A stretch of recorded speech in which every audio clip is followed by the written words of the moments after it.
All right, today we're diving into a pretty wild idea. What if the fabric of our universe isn't just empty space, but is actually a super rigid, crystal-like structure? This whole concept comes from a framework called the Methane Meta-Universe, or MMU. And believe me, it really challenges how we think about reality. So let's start with something we all feel every day: gravity. I mean, it's strong enough to hold entire galaxies together, right? But it turns out its surprising weakness compared to the other forces hints at a really deep secret, not about gravity, but about the very space it exists in. So this leads us right to the big question.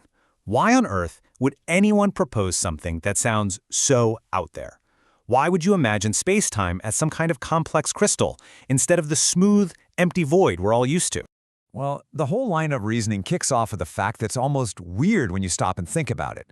I mean, a tiny little fridge magnet can defy the gravitational pull of the entire planet Earth just to hold up a piece of paper. That tells you just how ridiculously feeble gravity is compared to electromagnetism.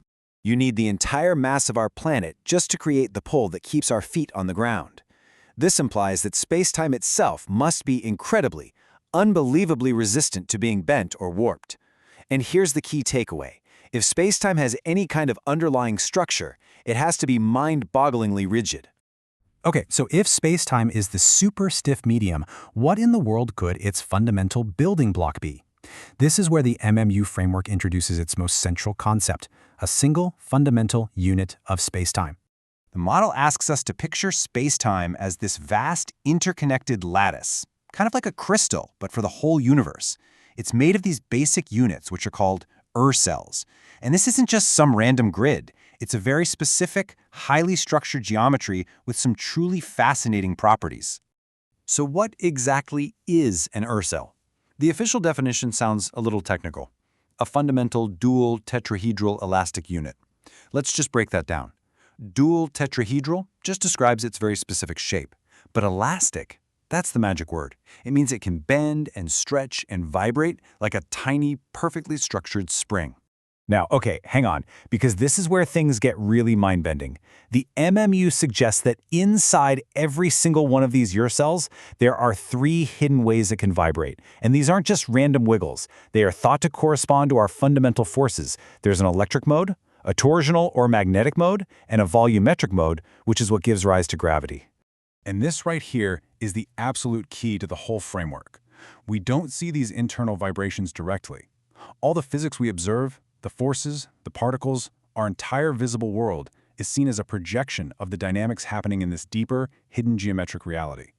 It's almost like the universe we see is just the shadow play, cast by the real action happening underneath. But wait a minute.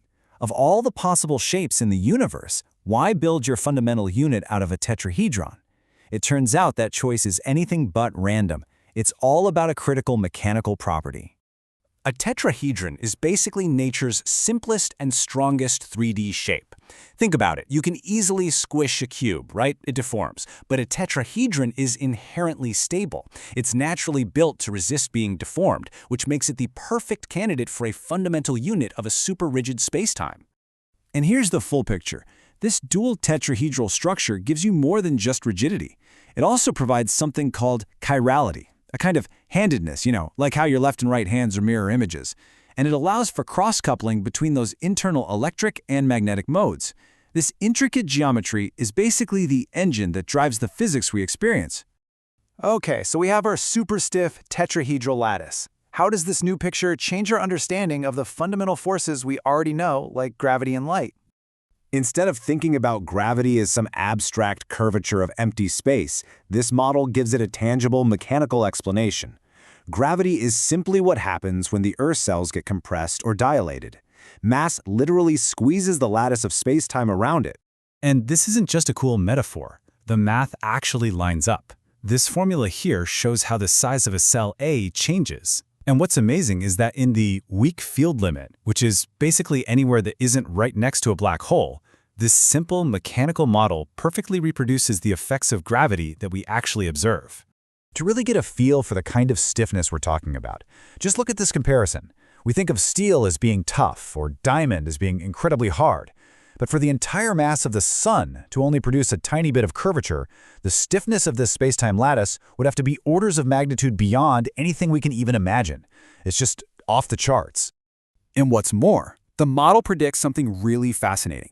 As you compress an Earth cell, its internal stiffness doesn't stay the same. It actually increases exponentially. It's like squeezing a spring that gets harder and harder to squeeze the more you compress it. This means the more you squeeze spacetime, the more energy it stores, and the more it pushes back. So what about light? Well, in this model, light gets a beautifully elegant new explanation. Think about how sound is just a compression wave traveling through the air. This model suggests light is something very similar, a collective wave, a vibration that propagates through the elastic lattice of spacetime itself. So let's pull all these different threads together. We started with a simple observation that gravity is weak, and we've ended up with this really detailed mechanical picture of spacetime. It's worth recapping exactly why this path was taken in the first place. You see, the MMU didn't land on this crystal-like structure by accident. It came from trying to find a single common explanation for three major observations. First, that space is incredibly stiff.